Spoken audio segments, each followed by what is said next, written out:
Well, some of our best, most valuable business comes from referral. But what is a referral as distinct from a lead? How do you cultivate it? That's what today's show is all about developing scalable, repeatable referral practices, systems. Listen in and learn how to get more referrals.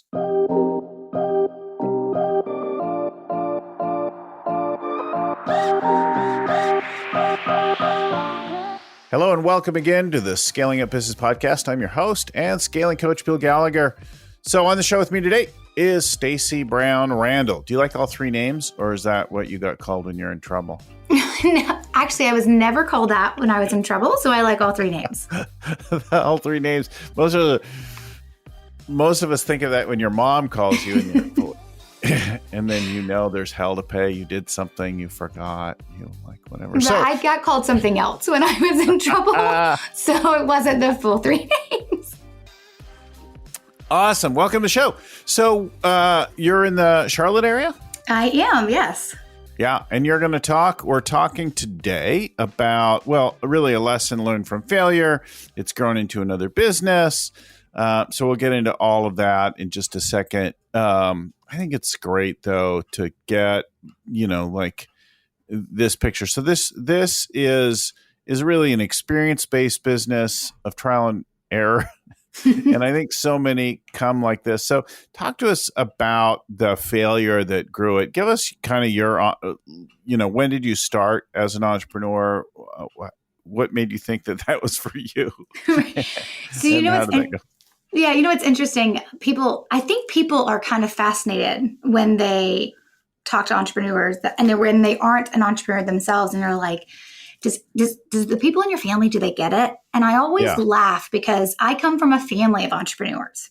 Oh, you do? Mm-hmm. But they're the crazy kind.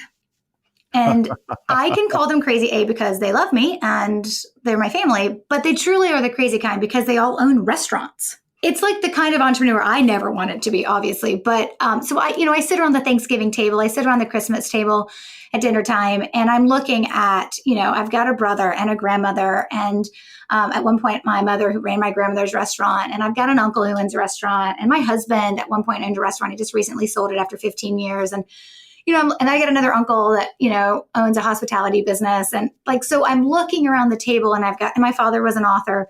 So I'm looking around the table, and I've got just a sea of entrepreneurs. So the becoming an entrepreneur was never really all that weird. It wasn't something that, it was like, what? No one does that in our family. We're all CPAs, right? So it was really encouraging in that regards to know that, hey, I want to be an entrepreneur. The crazy thing though is, Bill, not everybody in my family can tell you what I do, because I don't do what they do. Yeah. And so it's different. But, I always knew I wanted to start a business, but I was smart enough to know I didn't know what I wanted to start. So, like most people, graduated college, got my first job. I like to say I have a portfolio career. I had a couple of different jobs. I kind of went where I was recruited to do different jobs, picked up a lot of great skill sets that would serve me well. And eventually I would come to a place where I was just done with working for other people and wanted to start a business. At that point, though, still didn't know what it looked like. But I had a company that was a husband and wife team, and they said, we want to start this new division. You have all the expertise for it. Come start this division and be our partner. And, the lesson I would learn the hard way, no matter how wonderful they are, you're not in a partnership when you're with a married couple. You're always the odd man out. And so I would be about a year into that partnership. And the great thing about this that makes the story that much more interesting is when they said, come join our partnership, I gave notice to leave corporate America. I did not realize I was 4 weeks pregnant. Just not the way I suggest doing it if you can control it. Just going to put it out there. So I obviously, had my first child while I was working this partnership. And then I was probably about 8 or 9 months in. And our largest client that I had landed for this company said, you can do this on your own. And the piece we need from you is the piece you do really well. And it's not the piece that we can still use your existing company for that. So there's no conflict of interest. There wasn't any kind of we had to worry about, that. And so I got encouraged by a client to start my own business. And they were my largest client for 2 years.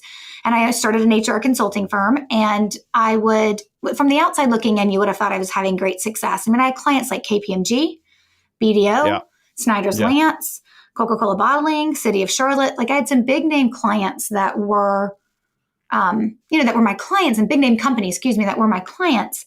And so from the outside looking in, you'd have thought, wow, she's doing great. But the truth is, I was working entirely too hard for every business I did land. And after 4 years, almost 5 years, I finally just waved the white flag of surrender and realized that it wasn't working, not the way I had intended, not the way I had wanted it to. I learned some really hard lessons during that, obviously that I was able to apply when I started my second business, but I had to take a break. I had to go get a job, first of all. We needed money, but I had to go take a job.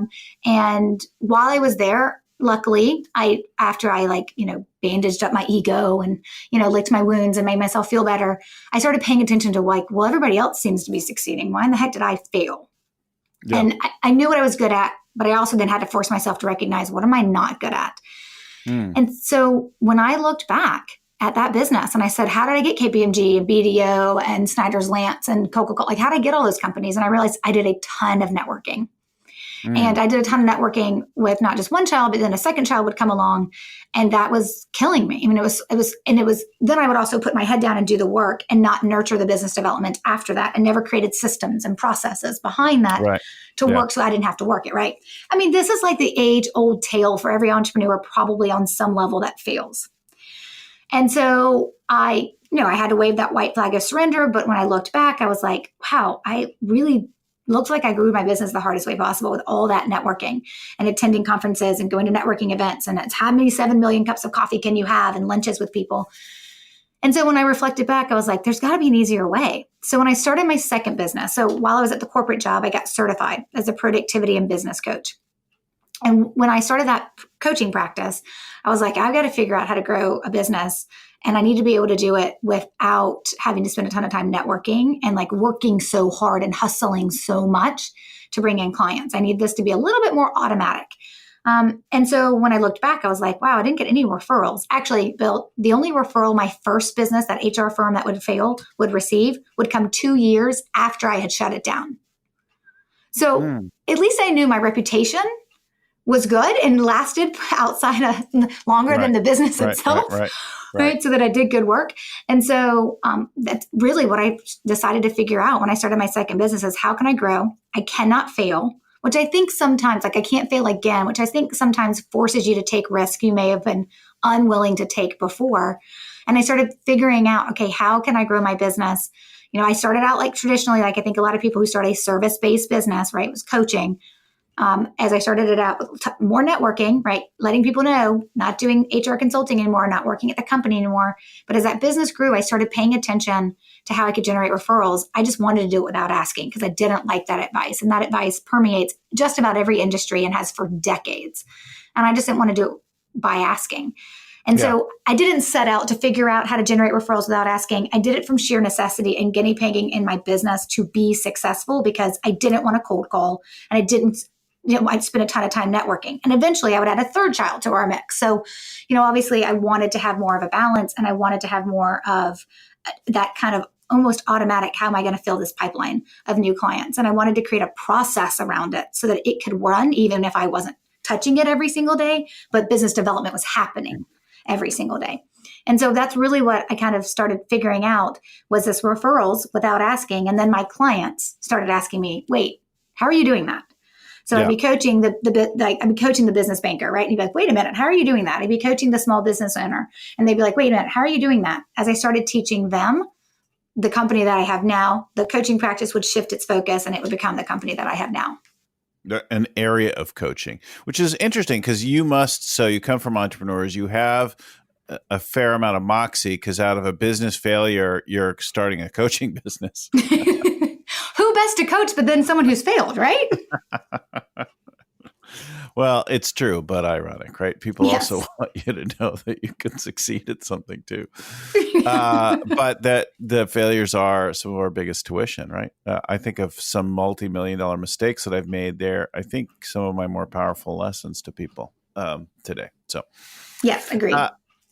So you went and you started doing this. Now you're focusing on this. So talk to us about, well, I don't know. Why don't you actually, you shared a couple stories as we were getting ready for the show. Why don't you maybe talk to us about the LSQ company and developing this for them?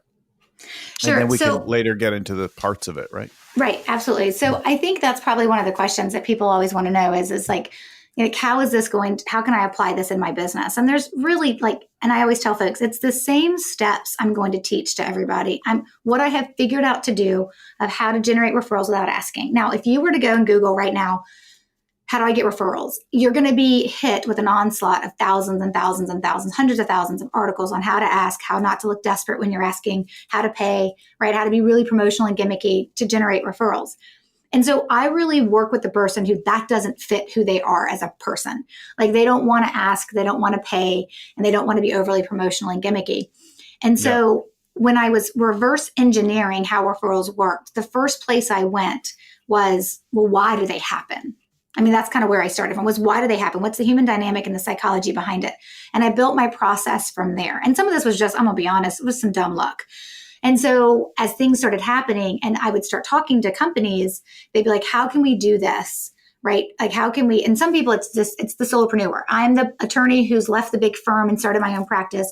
How do I get referrals without asking? No one ever taught me how to sell. And I don't want anything that looks like sales. So your stuff doesn't feel salesy. Teach me your model.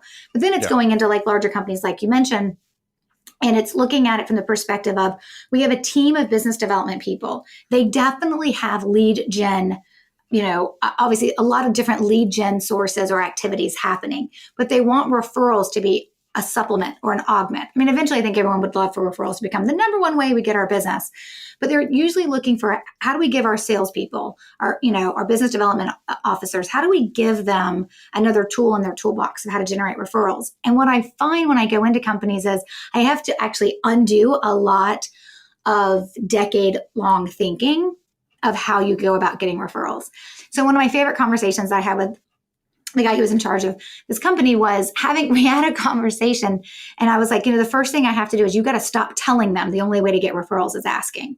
And he was like, that was hard. It's really hard for people because they're like, but that's all the advice that's ever been out there. I'm like, I know. And I said, are your people asking? He was like, no, they hate it. I'm like, exactly.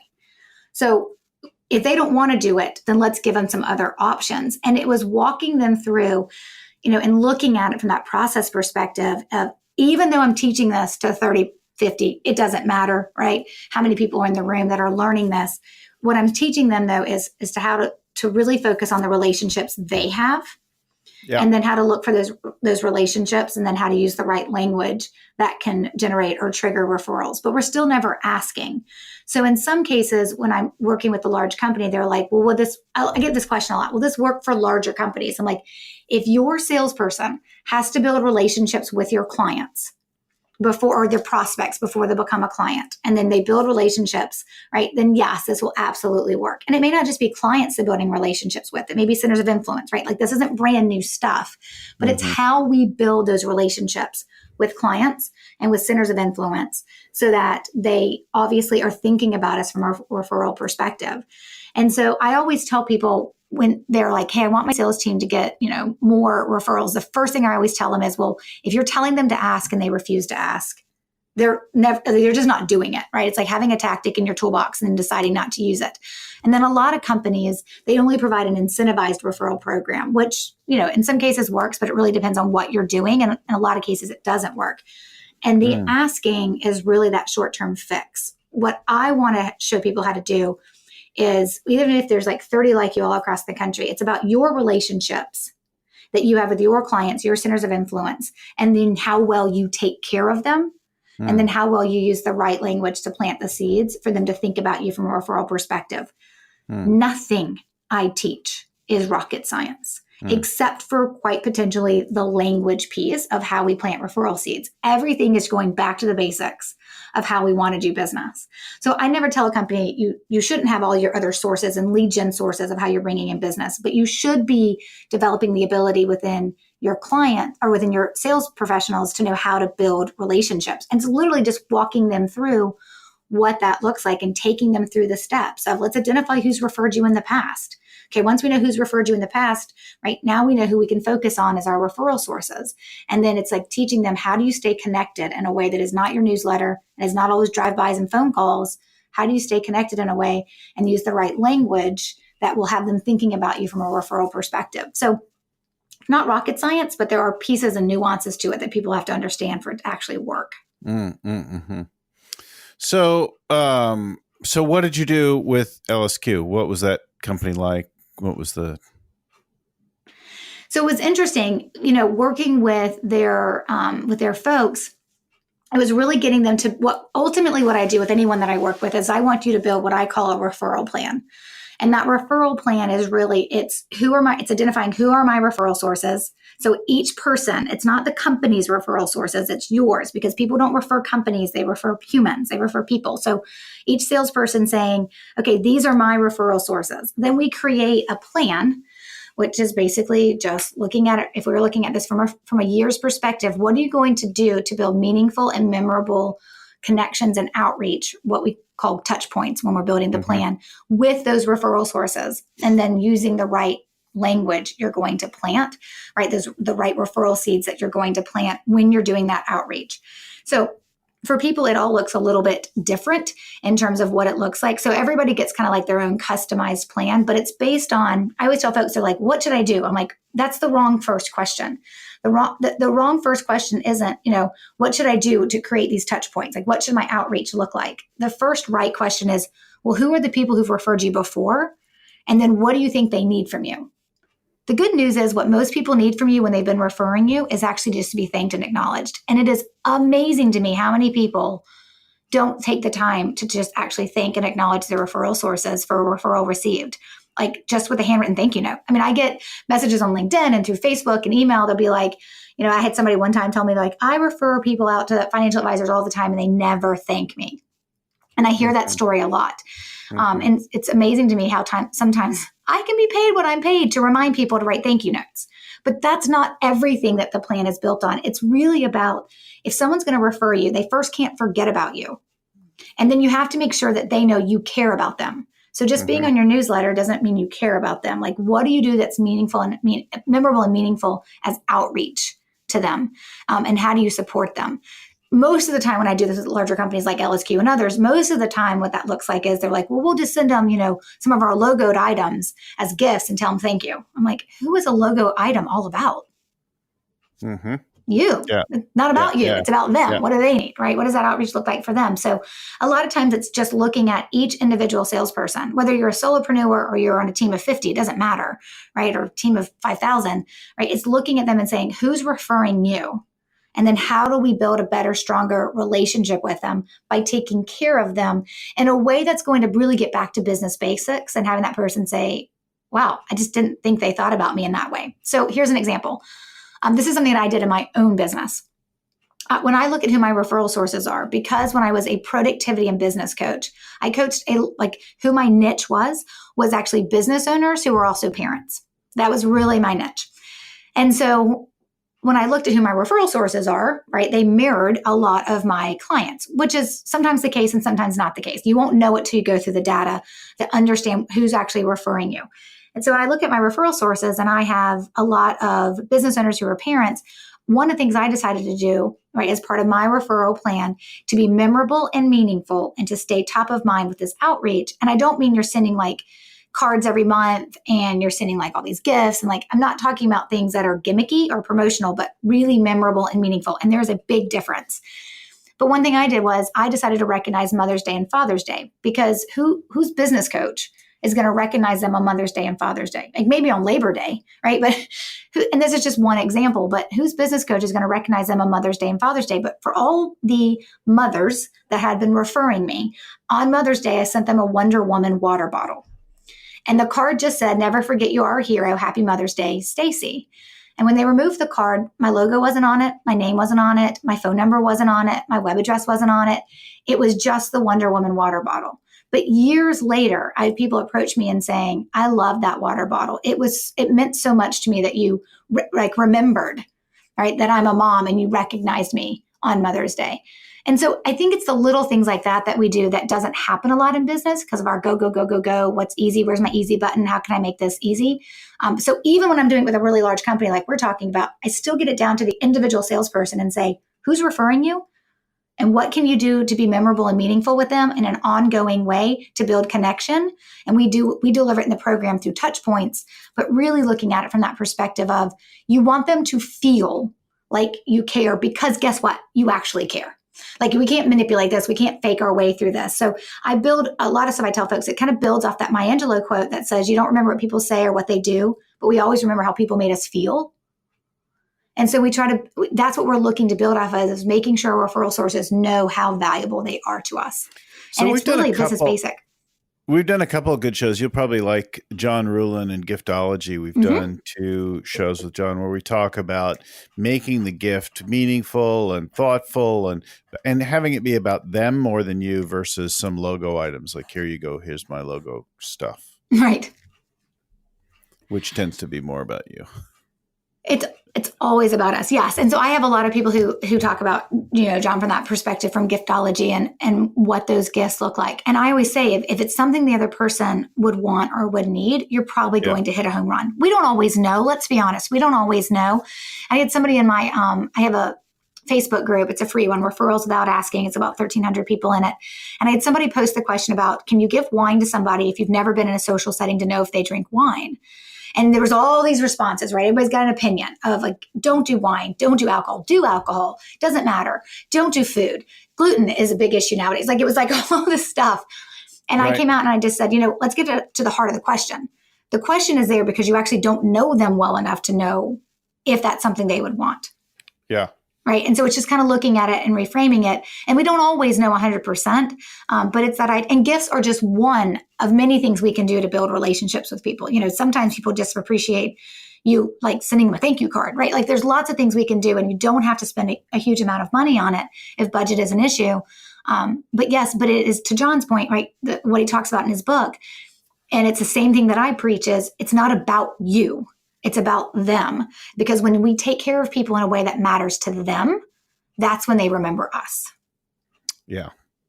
So the first thing is distinguishing what is a referral versus a lead. Let's talk about that for a second, because I get both, right? I get referrals. Very often I don't know where the referral came from. Somebody said, "Oh, you should talk to somebody," and like that, and I have trouble identifying it. They're like, "Oh, I was looking for this and somebody suggested you," and I can't remember who. And maybe sometimes they're being polite or something like that, like they're trying to protect the anonymity. In fact, in one recent case, he was very specific. Yeah, I'm not going to tell you who that was. That makes you wonder, right? Well, it was because in this case, it was because it came up in the context of his YPO forum. Yeah, which those things are very high confidentiality. And so I was like, well, just, if you would ask him if it's okay to tell him, because I'd like to say thank you to him personally. Right. So I think in some case like that, like they could get permission to do it if they asked. So he'll maybe remember that at some point and send it back to me. But then and then other times I know about it. That's different than somebody who listens to the podcast or discovers me online or whatever. That's a lead that comes in looking for help, but they don't know me. And I would say most of my business over the last few years is in that is a referral. So I get a number of leads. Lots of them don't turn out to really be a business opportunity for me, but the folks who are the other often are, because somebody recommended. There's a great deal of credibility there. Is that what you're talking about, or is there something else? No. So I think that's a great starting point for understanding what a referral is. And you're right. There are lots of different ways that clients, right, or that I guess that prospects can find out about you. And they're all just, as you said, they're just leads, right? And the way I like to explain it to people is any prospect kind of starts out as a lead, right? And it's just the way that they're going to find out about you that's so much easier to close them if they're a referral than if they, to your point, heard you on the podcast, right? And then been following you for a while and then maybe decide that they want to do business with you. And so, and we all know the difference between a cold lead and typically a warm lead. But what I find is that people confuse introductions, word of mouth buzz, and referrals as all being referrals. And there's actually 3 distinct different sales terms and types of prospects. And I tell people it's not about knowing, is this a referral? Because I have it's important to know, okay, this is a referral. I have a higher chance of closing these because I track my close ratio, right? And I know that if I get a referral, I have a higher chance of closing this prospect. That's important to know versus word of mouth buzz and introduction. But what I'm more focused on and what I find more important is you have a different conversation in that first initial phone call, coffee meeting, whatever it is, however your sales process works, when it's an introduction versus word of mouth buzz versus a referral. So a referral has two things that just about no other lead source will really have. And that is, there's always a personal connection. And just like you said, hey, somebody told me that I needed to call you. Somebody said, and usually I tell folks that that personal connection happens by the referral source though. Like that's what really makes it a referral, is that guy in the YPO group was talking to this other guy and he was like, I'm going to send an email to you, and I'm going to send an email to you and I'm going to copy Bill on it. I'm going to connect you guys together. So the personal connection is there because it's also the reminder of the trust, right? This YPO member really, really trusts you to solve his fellow YPO members' problems. And so that's why you're the one who's getting referred. But we want that connection to happen, because I never want that prospect to forget why we're having a conversation. Because the minute they remind themselves, oh, that's right, my buddy, right, Sam referred me, the trust is just instantly reestablished. And so there's always that personal connection. But then the second piece is there's a need identified. Like, why are we having a conversation? Do you even know you have a problem? Are you in buyer mentality mode, right? Most people who've been referred know there's a problem, and they've at least been willing to say, I'll have a conversation to see if I want to solve this problem. Most are more a little bit further along in the decision-making process. That's why referrals are so easy to close, or they're less price sensitive, or they're quicker to close, right? Because they show up trusting you because of a personal connection. And then the second part, they actually know they need to buy something or hire someone to solve a problem because the need has been identified. That's what makes a referral a referral. An introduction is the connection's usually there. Hey, Bill, you should meet Stacey. Stacey, you should meet Bill, right? You guys should get to know each other. You hear that great people should know each other. And you're like, why? Right? It's that perspective of, are we just meeting to grow our networks? Great. Or are we meeting because actually, Stacey needs to hire Bill, or Bill really needs to hire Stacey, or whatever it looks like. So it's just an introduction. There's no need identified. The connection is there. Word of mouth buzz is the opposite. There is a need identified. Hey, Bill, I was talking to somebody in my YPO group the other day, and they really need to work with you. And so I told them all about you. I gave them your email address, and they're going to follow up. It's so close to being a referral, except for there's no connection. You don't know who this person is, and you're not in the driver's seat to follow up, to even try to establish rapport and try to establish a first meeting. And so the need's there. We know somebody out there has been told they need you, but now we just kind of have to just cross our fingers and hope they get around to actually following up. So that's word of mouth buzz. But they're both missing what a referral has, which are both parts. Connection, because that's where the trust is transferred when you're personally connected. And second, there's a need identified. We know why we're having a conversation. Somebody needs to buy something or hire someone. Mm-hmm. So we've got the referral, we've got the connection. There is a need for a purchase of some kind. There's they have a problem to solve, right? And then you talk about identifying the source and tracking those folks. Yeah, it's always interesting. I always tell folks is when I'm working with anyone, again, large company, solopreneur, small business owner, it doesn't matter. The first step in my process is to identify who are your referral sources.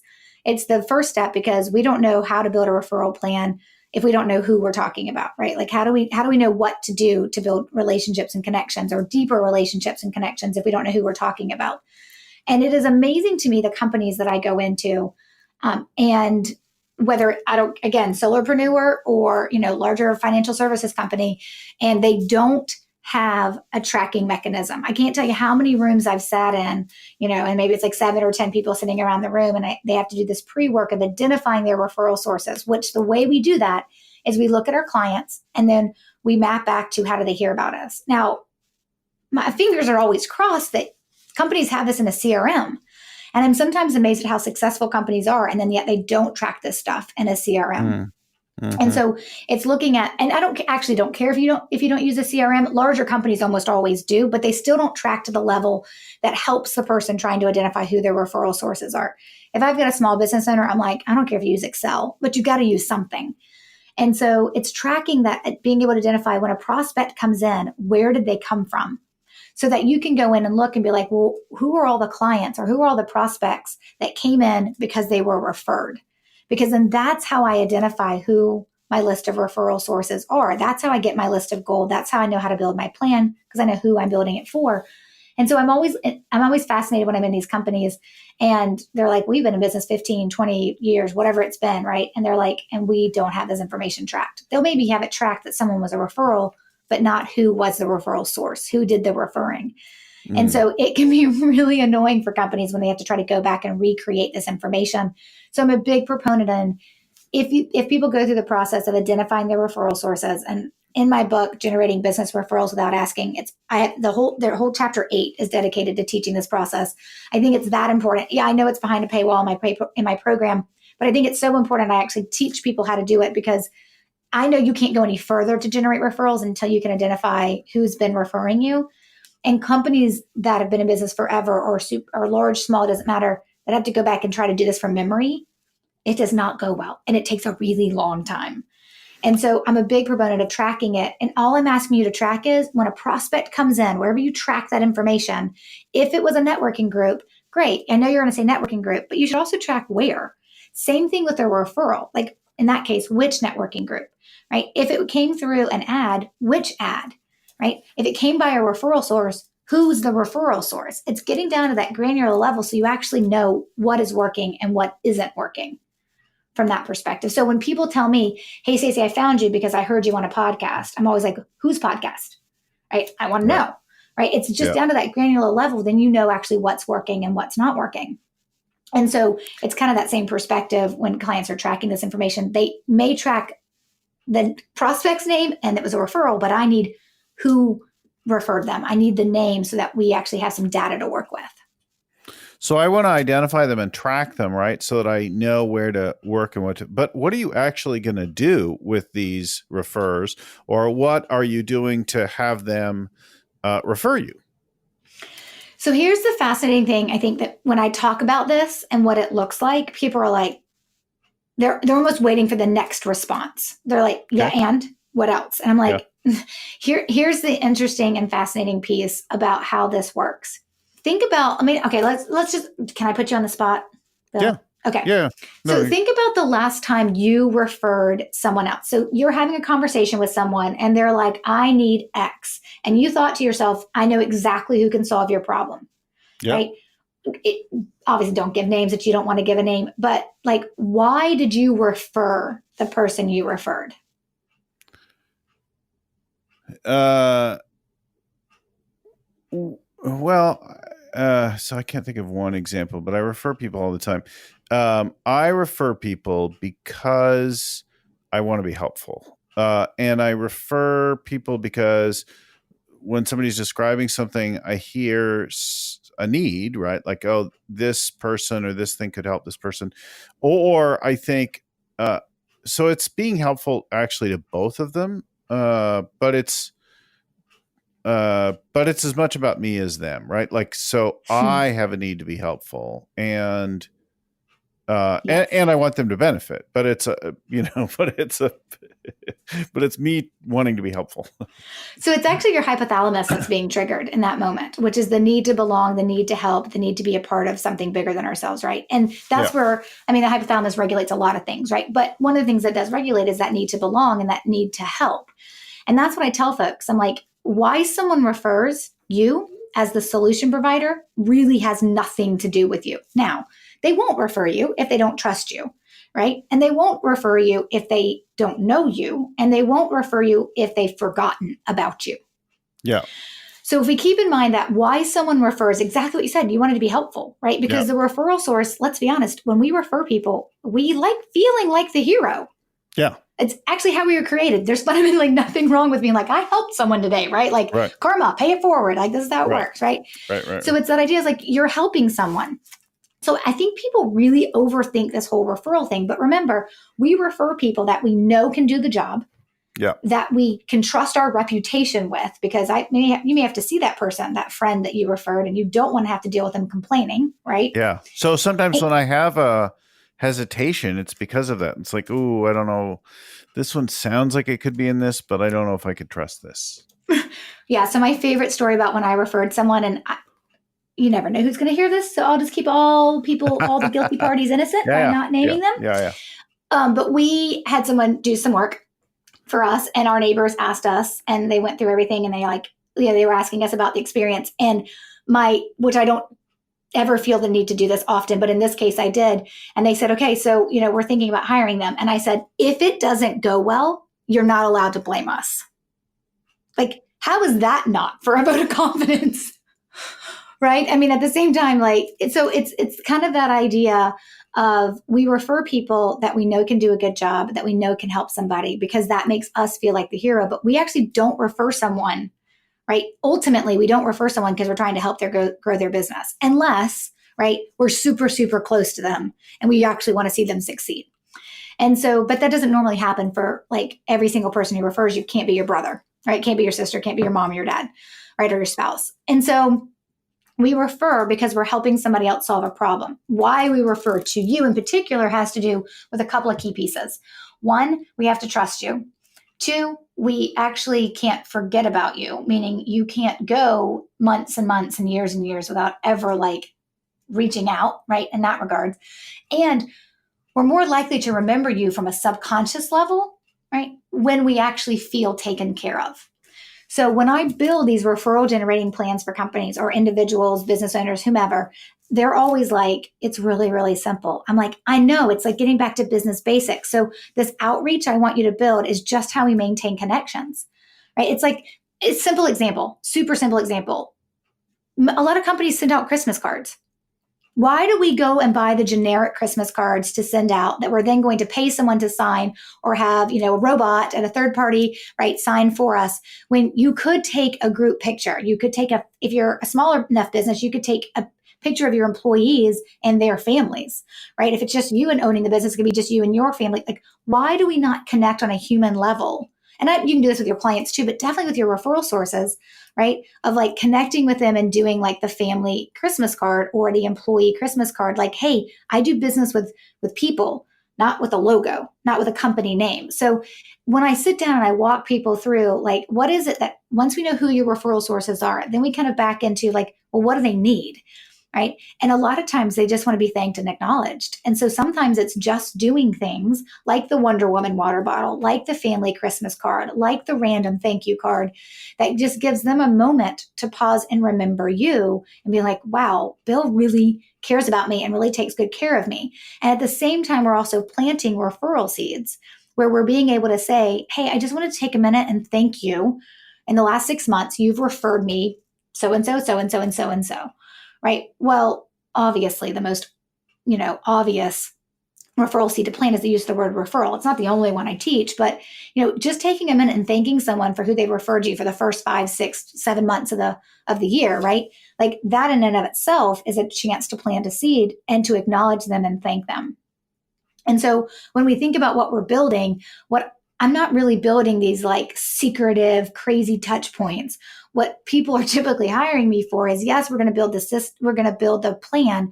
It's the language piece that is really the secret sauce. And then I'm going to show you how to put it into some level of systemization, because I know you're busy and I know you'll forget. And I know most people are lazy and procrastinate. So how do we have a system work for us that'll remind us to do it?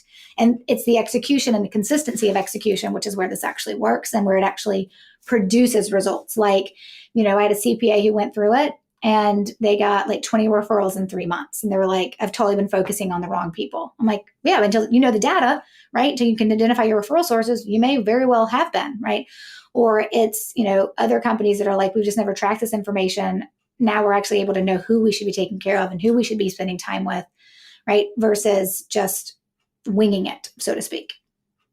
I do hear something in the language there of acknowledging them, and we're not putting it out to people. So when I think about being visible out there, right, I'm trying to always be that generous, helpful person that I aspire to be, and to hold true to that, so that shows up and people are willing and able to refer. And I try to be helpful, even if it ends up not being a fit, so that the referrer feels good about having referred somebody to me. And I try to say thank you to them. I don't say thank you for referring that thing to me in that way. I'll say something more like thank you for connecting us, or I'm just thinking how this applies directly to me, but I don't really make an attempt to track it. I just do it in the moment. And I don't think about who refers the most. Of course, I'm as a coach, just applying for myself, I'm thinking about the a business that's different from most of our listeners and clients, but systematizing it into a larger thing when you're dealing with a much larger base of business is a different thing, because there are probably super referrers that people have. Yeah. I mean, definitely. And I think it also sometimes depends, like how well respected you are, right? I think about sales professionals who are who do this for a living at larger companies. The reality it is a lot of times they get to take their referral sources with them, right, when they move to the next company. So it does have a lot to do with those relationships and why they're so important for people to have. But yes, to your point, though, the one hang up I see most people get is exactly what you said. I don't really track it. And I teach in my program, not just to track who's referring you, but let's also track your close ratio. So I can tell you, and I'll just pick something in the past so that it doesn't offend any of my referral sources today. But I can tell you when I was a business and productivity coach, I had 2 people who referred me, double digits every year. Like over 10 people were referred to me every year for a couple of years in a row. And one I had a 30% close ratio with, and one I had over 80%. So you can imagine when the one that I had an 80% close ratio with, I knew it was all in terms of how she set me up. And that has a lot to do with your ability to close it quickly. It doesn't mean, I'm not saying you can't close it, but quickly is all in how you're set up. So when a referral came from her, I was all over it, because I knew I was probably going to close them because she'd done most of the heavy lifting for me. And it wasn't anything I taught her. Right now, over time, she would learn my methodology and she'd be like, oh, I was doing really good. And I was like, yes, you were. So you can teach and you can train your referral sources, particularly if you're getting terrible quality. You can definitely have a conversation with them to get better quality, but and you can do it in a way that doesn't make them defensive or feel like they've got to qualify everybody before they send them to you. But, it's looking at it and knowing, I do want you tracking because I do want you to be able to identify your close ratios. But even within larger companies, a lot of times I find that some people are getting referrals and some people aren't. Some salespeople are, some salespeople aren't. And I'm like, before we go off and try to build anything, let's first identify what those people who are receiving referrals are doing well. What are they doing different from everybody else? It's that kind of 80-20 rule, right? So looking at it from that perspective, usually those people are tracking in some level and they know who their referral sources are. And they have a mentality and a mindset of making sure they're taking care of those referral sources. Yeah. Yeah, I'm totally not tracking that. And it seems like it could be something that we put in our CRM and do that. And I think many of our listeners would be interested in identifying and tracking that much more specifically so that they could roll up at the end and see who it is, and then getting programmatic about the thoughtful, appropriate thank yous to those folks. And the last piece, probably the language is in particular probably one of the subtle areas of your book and your work where they refine the way that they thank them. What comes to mind, though, as I think about that for all of our clients, is identifying, honing in on who your core customer is and what your brand promises are. So if I let people know that I'm looking for really, people with huge goals, not modest growth goals, then who you'll refer to me is more likely to fit that profile. And if I let people know that, the main thing that we do is deliver the scaling up tools, the Rockefeller habits, then they kind of know what they're referring for, so that when people come and contact me, it's because they're like, hey, I've got really big goals and I'm looking for this. And, that's already down a couple of points into what we're doing, right? It's very efficient. Yeah, because they're showing up as really your ideal client. Yeah. And so here's the thing. Clients know what you do best. And so obviously referrals that come from clients, well, maybe not your C clients, but at least your A and your B clients, right? Referrals that come from them, right, are typically very strong in that regards because they're speaking to the success themselves, right? They're saying, I worked with Bill, or I worked with Bill and his team, and this is what happened, and this is how great it was, and right, and they're being able to really, actualize exactly what it looks like to work with you. So obviously, clients from referrals are great, but they're not the only source. The other largest source, I tell people there's typically like 4 types of sources. So the other source are centers of influence. So they're actually people in the world, in the business world. Let's just looking at it from your perspective, right? They're people probably in the business world. They know exactly what you do. Maybe not because they've ever been a client, right? But you've spent time with them, right? Or you know that they've talked about knowing what you do. They're not like, oh yeah, he is this awesome marketing person. No, nope, that's not what I do, right? Like it's that idea of they know what you do, but they don't do what you do. So there's no competitive overlap and they come across your ideal client. So when I was a business and productivity coach, I was an excellent referral source to a certain bookkeeper because I am talking to small business owners and most of them are still trying to figure out how to get their QuickBooks to work. And I'm like, it's called outsource. Like you can't scale if you're still fiddling with QuickBooks. Like you're going to outsource that thing, right? And so I did a lot of outsourcing to CPAs and bookkeepers in that regard. And so from that case, yes. So client centers of influence. Yes, you can get referrals from family member and friends, right? I always tell folks, whether you want them in your referral plan is up to you. It's if your mom's only ever going to refer you one person, then why would you put her in your plan? And she's probably going to refer you regardless because you're her child. Right, and then strangers. Right? It's the strangers who refer you. Like I've had people refer me and they're like, well, so-and-so told me about you. I'm like, who is so-and-so? Like, I'm like, I don't even know who that person is. But sometimes, our reputation does, right? It is permeating out there in the world. And there are people who've heard about us or know about us that have never actually worked with us that can still speak, right?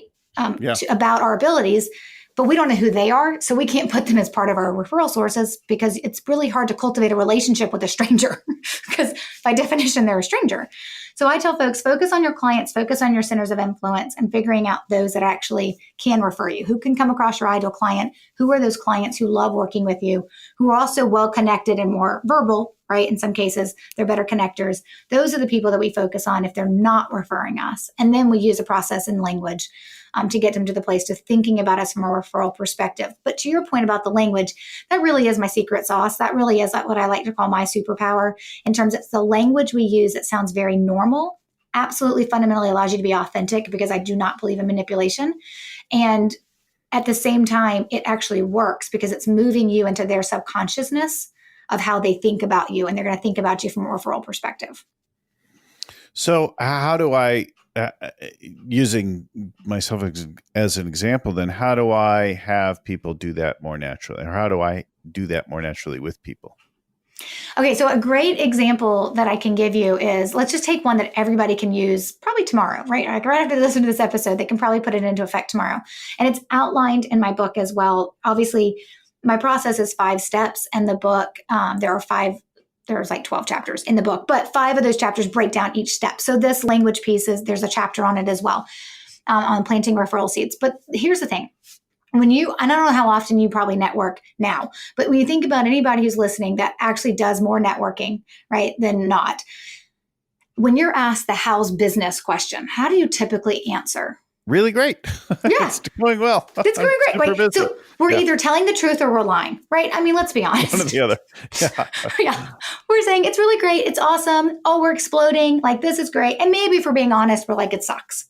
Right. So, but the truth is we miss an opportunity to plant a referral seed. Now, here's my disclaimer. If you're having a conversation with someone you're meeting for the first time, or you don't really have a relationship with, but you kind of know them, I'm going to show you how to plant a referral seed. But please remember what happens when we plant a seed in the ground and then we walk away and do nothing to it. Okay. Yeah. So I'm not guaranteeing any referral explosion from planting this particular seed.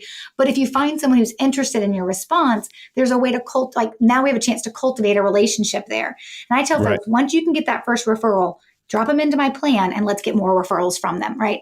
But when someone says, how's business? Instead of saying it's great, I would prefer you say something to the effect, and please, I'm going to use an example, but don't lie. Like, it actually has to be true.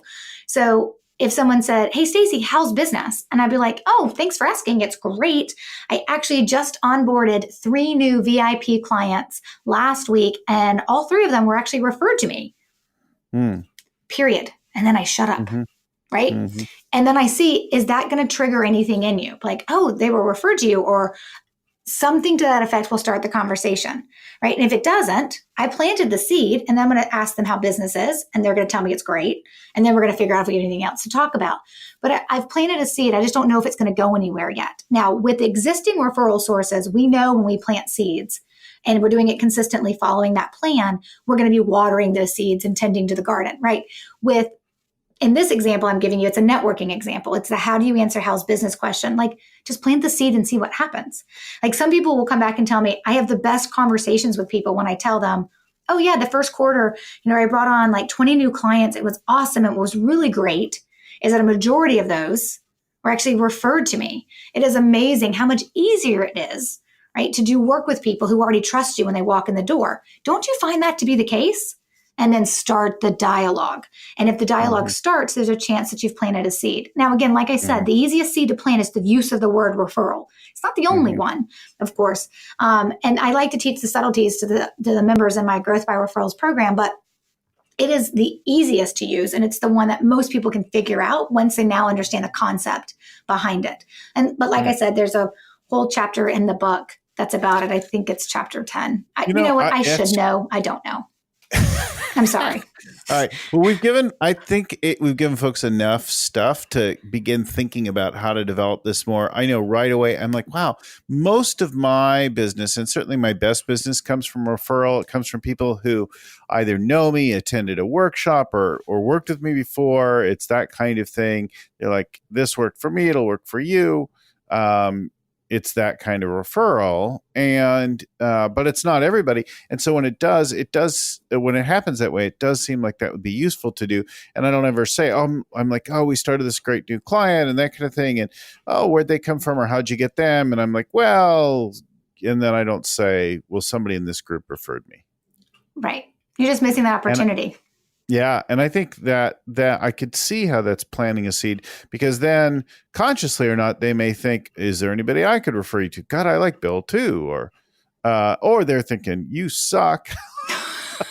I'd never refer anybody to you. Well, we hope they're not thinking that. They're probably not talking to you then. No. Look, not everybody. I mean, I'm being dramatic and funny in the extreme, but it could, you could always have people who are like, wow, can't imagine how anybody refer you. I've certainly thought that about people sometimes. Well, okay, let's be fair. I've thought that about other people too. So I know people have thought that about me. I mean, it's funny. People have thought that about me. They're like, God, working with you is poison. They're like, it's so hard. I mean, when I was a business coach, I once had a client tell somebody else. The only reason why I found out is because this person came back and told me. And then they hired me, which I thought was hilarious. But I had a client tell someone else, working with Stacey is like running down the street naked. Like, she's going to expose everything and make you uncomfortable. And I know people see me and they're like, oh, she's like this young girl. I just have good genes. I'm actually way older than I look, and I'm okay with that. But people are like, oh, she's like this young girl and she's going to be like so sweet and she's Southern. And then I like hit them right across the face and they're like, whoa, because I'm extremely direct. It's why a lot of people actually end up hiring me, because they're like, it's direct. You're going to tell us like it is.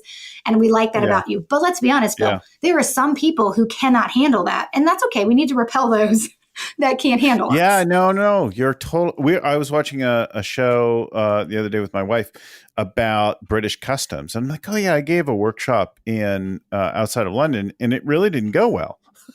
Oh no. And I've done them in other countries that went really well, in other countries that didn't go really well. And sometimes it's because I was off someday or I screwed something up. But sometimes it's just that fit thing.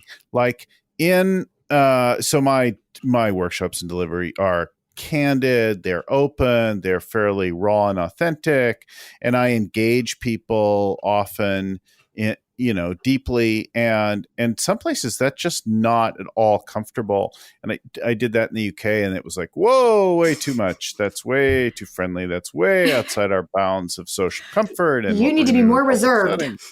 Yes, more reserved. I had a similar kind of experience in Saudi Arabia, even though they knew kind of that's who I was, and they were bringing me there to do that work. I probably wasn't ever going to be a fit. There's probably no way to do that. And maybe the person bringing me thought that, but it was just a couple of examples where it was like that. Other places where they're really polite, but it doesn't quite go anywhere. And I think sometimes we don't know that, right? Like we don't always think that until like the reflection, like back on it. It's really interesting. So in my Growth by Referrals program, we have students represented in 6 different countries. And I always wanted my program to be, to attract people from an international stage. So we've got students in Australia, New Zealand, UK, Germany, Canada, and of course, a huge heavy base in the United States.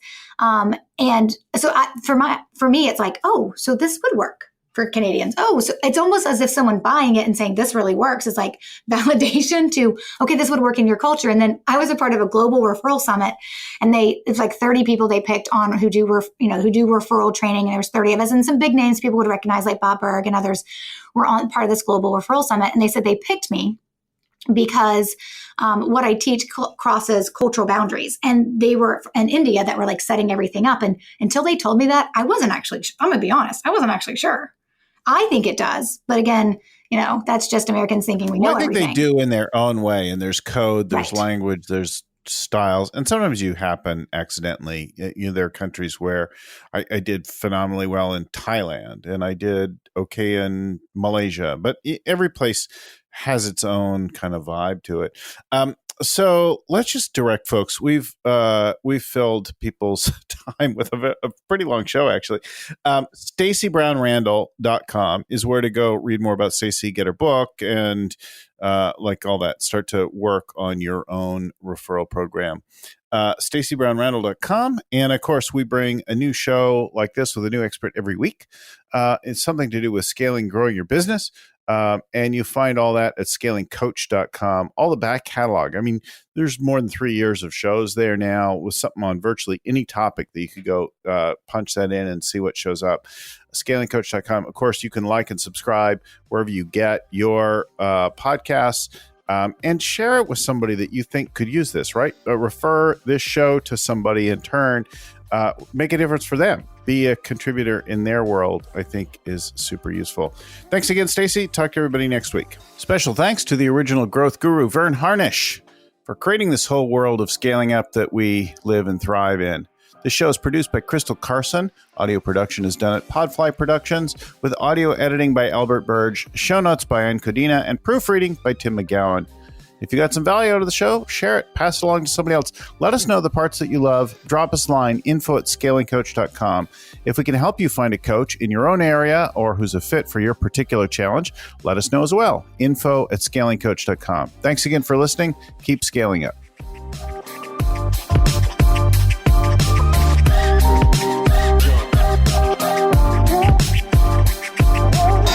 Come on.